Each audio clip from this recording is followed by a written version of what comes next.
नमस्कार दोस्तों, स्वागत है आपका इंडिया इनसाइट्स के इस यूट्यूब मंच पर। आज हम लोग बात करेंगे आज जो बीपीएससी से संबंधित सुनवाई हुई है हाई कोर्ट में, उसको लेकर एक पीआईएल दायर हुआ था अभिजीत आनंद के द्वारा, जो सुप्रीम कोर्ट में अधिवक्ता हैं। और आज जो है समय दिया गया, 2 सदस्यीय बेंच थी, यानी कि डबल बेंच जिसको बोलते हैं, हाई कोर्ट में।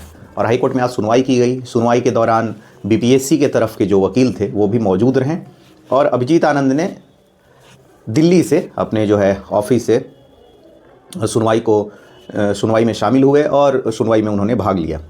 अब बात है कि क्या हुआ और क्या इसका असर पड़ेगा जो 28 तारीख को वापस इनको डेट दिया गया है। इन्होंने री एग्ज़ाम को लेकर जो है पीआईएल दायर किया है, उसमें कई आरोप लगाए हैं। काफ़ी लंबा चौड़ा पीआईएल है इनका।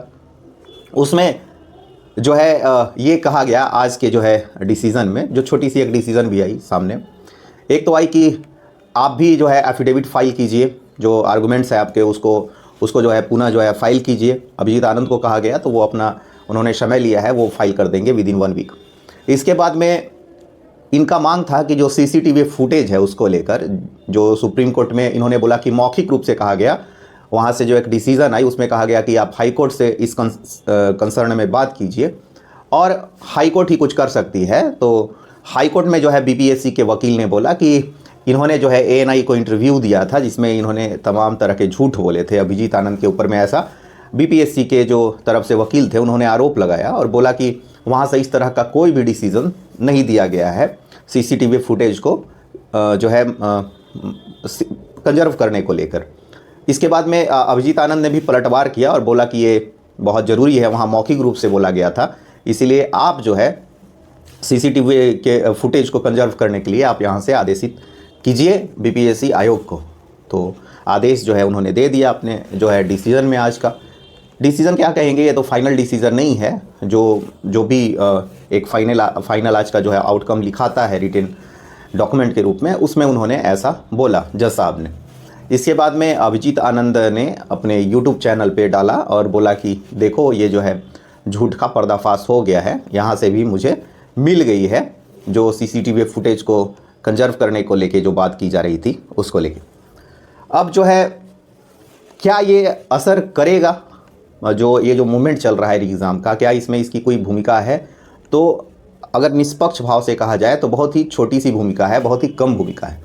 लेकिन बीपीएससी जिस तरीके से आरोप लगा रही थी कि इस तरह का कोई बात नहीं हुआ है, तो बीपीएससी के ऊपर में भी एक सवाल खड़ा हुआ कि भाई ठीक है, हाई कोर्ट ने सुप्रीम कोर्ट ने नहीं दिया इस तरह का वर्डिक्ट, लेकिन हाई कोर्ट ने तो दे दिया, अपने आदेश को पारित कर दिया और एक रिटन डॉक्यूमेंट्स भी प्रोवाइड करा दिया गया कि आप सीसीटीवी फुटेज को डिस्ट्रॉय नहीं करेंगे, उसको कंजर्व करके रखेंगे, उसको संरक्षित रूप से आप अपने पास में रखेंगे। हालांकि बीपीएससी ने यह भी दोहराया कि हम लोग तो रखते ही हैं।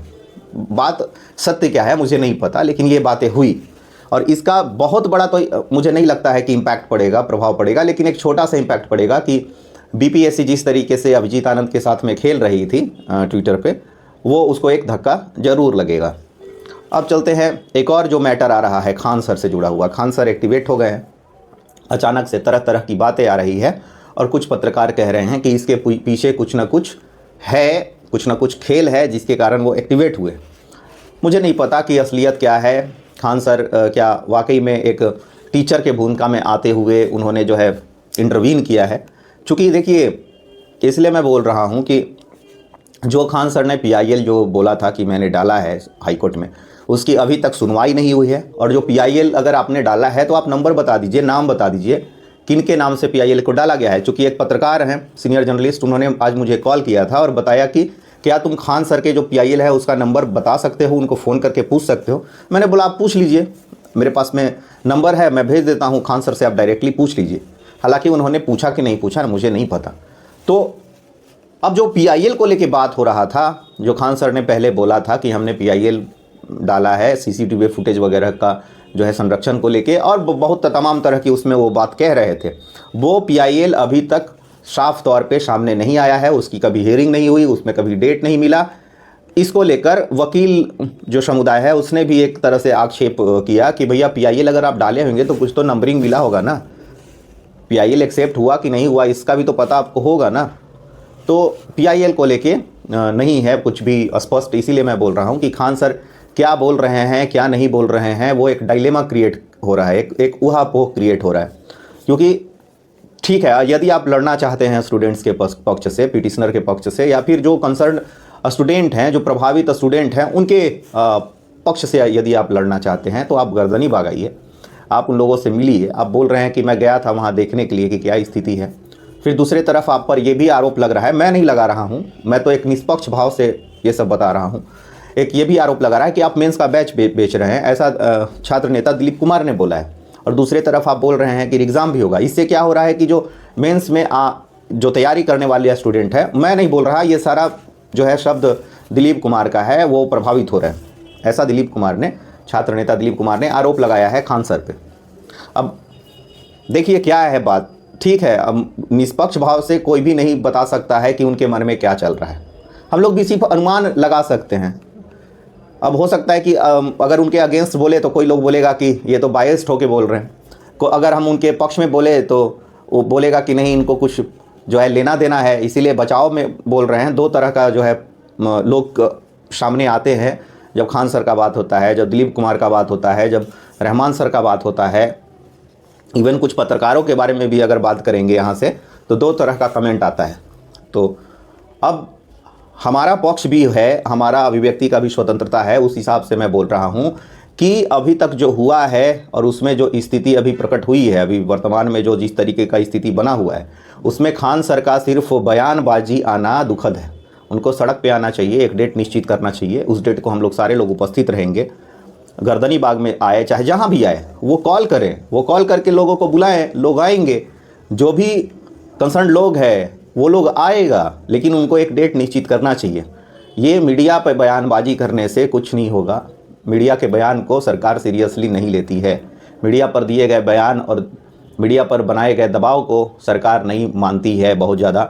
अगर मानी होती तो ट्विटर पर रोज़ जो है हज़ारों लाखों ट्रेंड चलता है। जो बीपीएससी के टीचर हैं उनके लिए ट्रेंड चलाया गया, 1 लाख 2 लाख 3 लाख तक ट्वीट गया ट्रांसफ़र को लेके, कहाँ कुछ हो रहा है। तो ये जो वर्चुअल प्रेशर है ना, वर्चुअल प्रेशर की एक लिमिटेशंस है लोकतंत्र में, लोकतांत्रिक मूल्यों को अगर बचाना है उसमें भी। तो वर्चुअल क्या होता है, वर्चुअल आप लंबे समय तक लड़िएगा तो हो सकता है कि वर्चुअल जो आपका आंदोलन हो, सत्याग्रह हो, उसका कुछ असर दिखे। लेकिन बात तो ये भी है कि रमांशु सर अभी भी जेल में बंद हैं, रमांशु सर पर अभी भी कुछ ठोस निर्णय नहीं हो पा रहा है।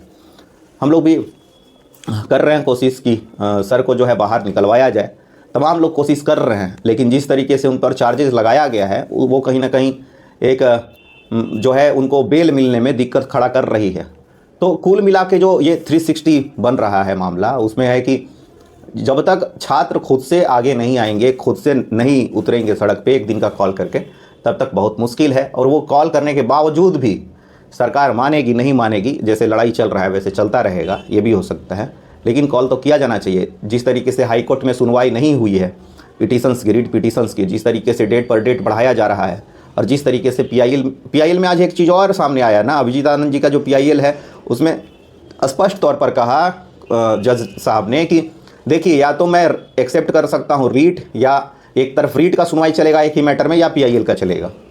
तो हो सकता है कि पीआईएल को डिसमिस भी कर दिया जाए, चूँकि रीट जो है वो एक जो है फंडामेंटल राइट्स का जो है बात करता है बचाने का, इसलिए रीट का ज़्यादा वैल्यू है। पीआईएल का और रीट में अगर झगड़ा हो रहा है मान लीजिए उसको लेके, तो रीट को ज़्यादा अहमियत दिया जाएगा, उसकी ज़्यादा प्रमुखता है पीआईएल के अगर परिप्रेक्ष्य में देखा जाए तो यदि रीट नहीं रहता तो फिर पीआईएल का वही भूमिका होता, लेकिन अगर रीट है तो पीआईएल की भूमिका जो है वो कम हो जाएगी, जाहिर सी बात है।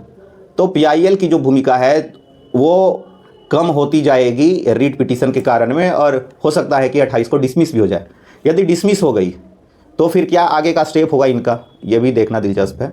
बाकी बात, जो रीट पिटीशन दायर किया गया था रमांशु सर के तरफ से, और हमारा वाला जो रीट पिटीशन था Pappu Kumar versus state of Bihar, ये वाला जो है रीट पिटीशन को एडजॉइन कर दिया गया है कंबाइंड करके, और उस पर वैसे ही कंबाइंड फॉर्म में ही उस पर सुनवाई होगी।